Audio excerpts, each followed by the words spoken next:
Tatanong ko lang po sana, Secretary, kung kaya pa ba? Tatanungin niyo ako? Hindi na. Pero what choice do I have, right? What choice do I have? I have no choice. Sabi ko nga sa inyo, magpapatiwakal na dapat ako kahapon sa Pampanga eh. To all DPWH officials, kung meron kayong plano na manira ng dokumento at magtamper ng dokumento, magdalawang isip na kayo. Huwag niyong gagawin yan kasi mahuhuli din namin kayo at mabigat ang parusa ninyo. Hindi lang kayo matatanggal sa DPWH. Kulong kayo. Ang kaap po, wala po silang nakitang mga air assets dito sa 26 individuals na to. Tama? Wala. Di ba? Wala, di ba? Pero, nag-report na rin po ang kaap sa mga air assets ni Congressman Zaldico. At ito po ay isasubmit na rin natin sa AMLC, sa ICI, at sa DOJ. Alam nyo naman po, nagsabi na po ang DOJ kahapon na pinapa-freeze na nila sa AMLC ang assets. So, para tulungan natin ang investigasyon ng ICI at ng DOJ, susulat na po kami ngayon dahil nagpadala na po ng sulat ang kaap sa amin, si General Raul del Rosario, sa 11 registered air assets ni Congressman Zaldico, which I will show you today. So, total of 4.7 billion pesos value of air assets ni Congressman Zaldico registered to various companies outlined here. So first, under Misibis by the under Misibis Aviation. This is all in US dollars. Ito po yung mga iba't ibang mga assets no, mga eroplano at chopper. Next is High Tone Construction Development Corporation, also I think connected to Congressman Zaldico, and also QM Builder, I think ano ba to?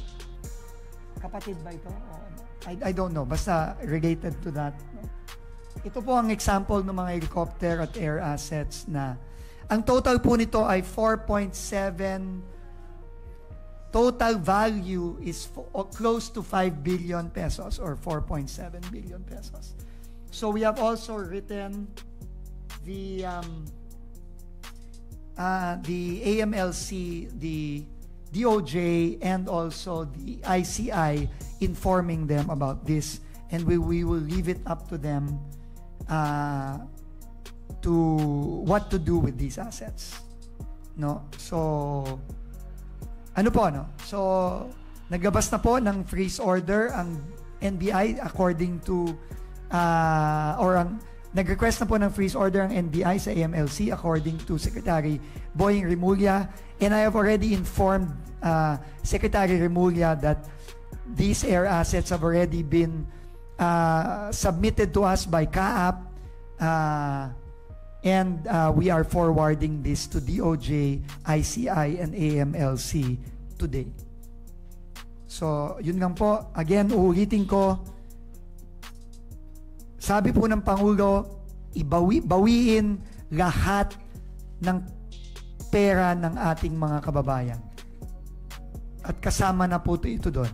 Again, if people are doubting the seriousness and the resolve of the President and of the government in not only ensuring na managot ang mga dapat managot, pero para bawiin ang perang nanakaw sa ating mga kababayan, maniwala po kayo, umpisa pa lang po ito. To district engineers, that we have received reports of lavish lifestyles, and don't worry, you will get copies of this. And mga reports na rin ng mga nag-implement ng mga either ghost or substandard projects. Kasama na dito, initial pa lang to initial pa lang to, no? So let me read them to you. So, nagpadala kami ngayon ng mga iba't ibang show cause orders, no? May proseso tayong kailangang sundan dahil marami sa kanila ay mga civil service employees or officials and may kailangang proseso. No? So, ang unang step ng proseso, kamukha nung ginagawa natin dati din sa DOTR, sa mga tinanggal nating mga LTO, OTS, etc., etc., may proseso ito. At simula pa lang ito.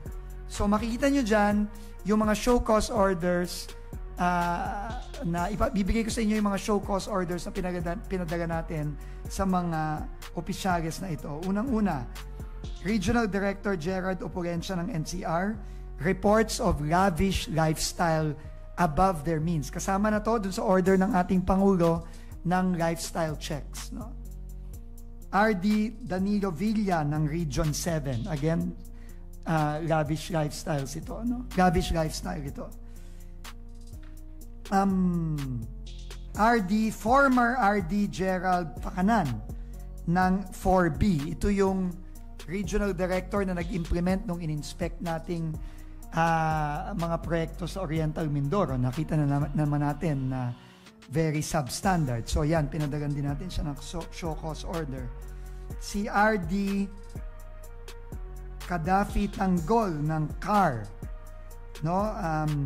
Ito din ay base na rin sa mga narinig natin at na-report sa atin ni Mayor Benji Magalong na na mga tinatamper na dokumento. So in the spirit of command responsibility, pinapadala na rin natin ng show cause order si Regional Director ng Cordillera Autonomous Region.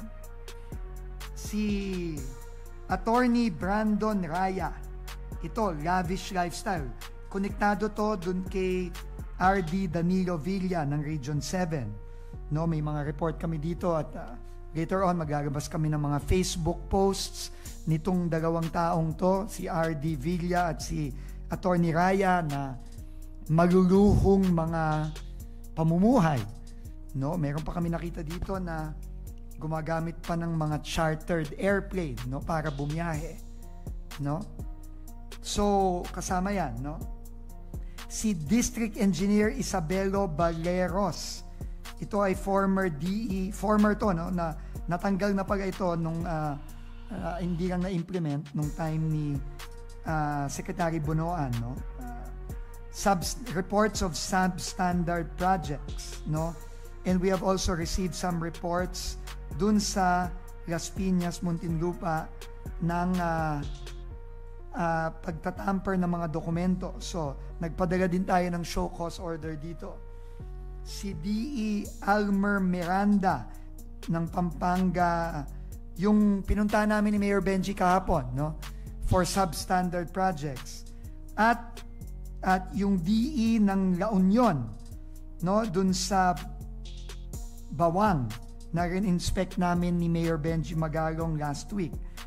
At itong dalawang DE ng Quezon City, first and second, base dun sa binisita ng ICI last week at report ni Mayor Joy Belmonte. So again, initial list pa lang ito base sa nakuha nating mga reports at evidence na sinabmit sa atin ng iba't ibang sources. So we have sent official show cause orders dito sa mga opisyal na ito ng DPWH. Kasama na rin to dito sa ating top to bottom cleansing, no, na ginagawa natin ngayon. So they are given, how many days? Sorry, let me just tell you. Sorry. We are giving them 5 days to submit their written explanations of the reports that we have received against them. And later on, no, depending on the results of the investigation, appropriate administrative charges will be filed against them. No, and ito yung proseso kasing nakasaad sa civil service law natin, so kailangan tayong sumunod dyan. So, Initial pa lang ito, nakikita niyo yung kanilang mga pangalan at yung mga alleged violations nila, no?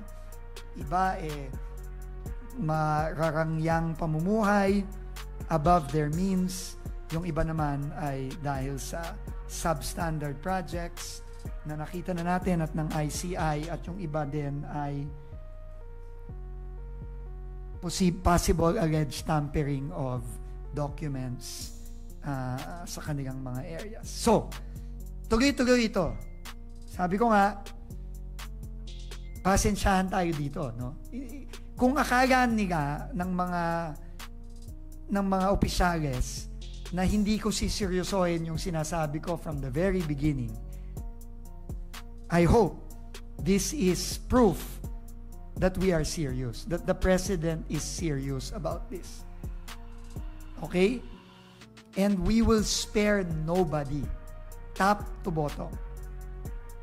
Okay, top to bottom, we will spare no one here. No?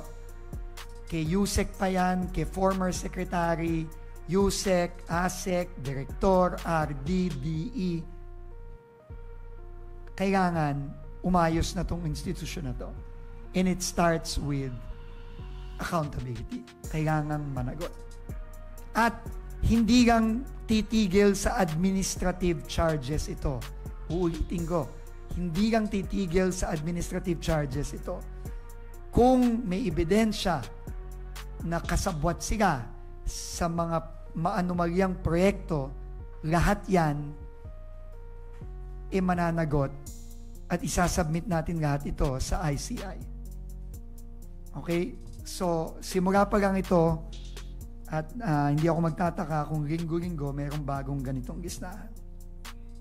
Okay? So, ulitin ko. Sa mga kawanin ng DPWH, number 1, sumunod kayo sa 2 order na ginabas namin to cooperate fully with ICI at i-preserve at i-submit lahat ng dokumentong required ng ICI. Meron na kayong kopya ng orders na ito, isinapubliko na namin ito, kailangan silang sumunod. Kung hindi sila sumunod, ganito din ang mangyayari sa kanila. Makakasuhan sila administratively and even criminally. So, sumunod na kayo ngayon pa lang. Kung meron kayong mga nagagaman tungkol sa mga proyekto sa iba't iba nyong area, lumapit na kayo sa amin at magsalita na kayo. Huwag nyo nang hintayin yung mangyari sa inyo, yung nangyari kay Alcantara, kay Hernandez, kay Mendoza, et al. Na nung una, wala akong alam, at kumanta din pala after a few months. Huwag nyo nang hintayin na mahuli pa kayo, makasuhan pa kayo. Ang suggestion ko sa inyong lahat, lumantad na kayo, magsabi na kayo ng totoo, ngayon pa lang. At kayo i-refer namin sa ICI para ang ICI na ang mag-question sa inyo, doon na kayo magsabi.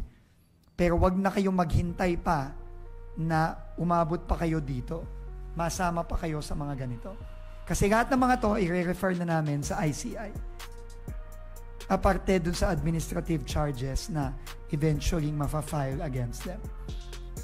So again, ulitin ko, kung may alam kayo, involved kayo in any way, ngayon pa lang, lumantad na kayo, magsabi na kayo ng totoo. Kasi dun at dun din tayo tutumbok, dun at dun din tayo dadating. Huwag na kayong maghintay. Lumabas na kayo ngayon. So, yun yung una. No? Second,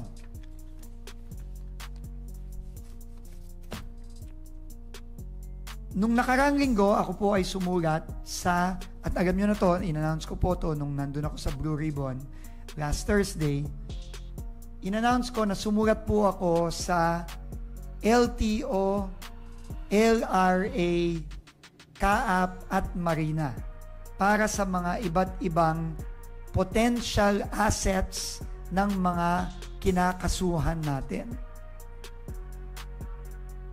At sumagot na po ang LTO at CAAP. No, yung pong Marina at LRA, hinihintay ko pa po for sea and maritime assets as well as real property assets.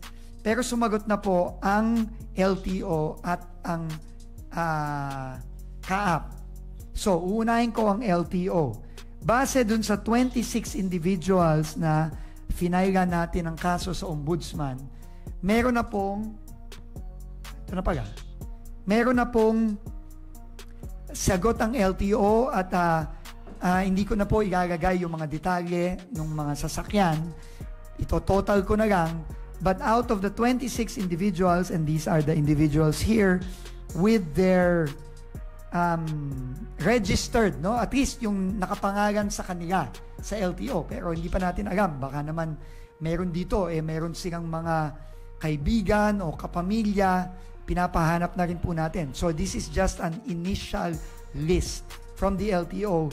A total of 474 million pesos or close to 500 million pesos in vehicles registered under these names. At hindi tayo nagtataka, ang karamihan dito, ang malaki dito ay sa mga Diskaya. No, kay Sara Diskaya pa lang 218 million na out of the 474. So we will submit these today to the AMLC, to the Anti-Money Laundering Council. May sulat na po ako kay Attorney Matthew David na ginagagay lahat nitong mga sasakyan na to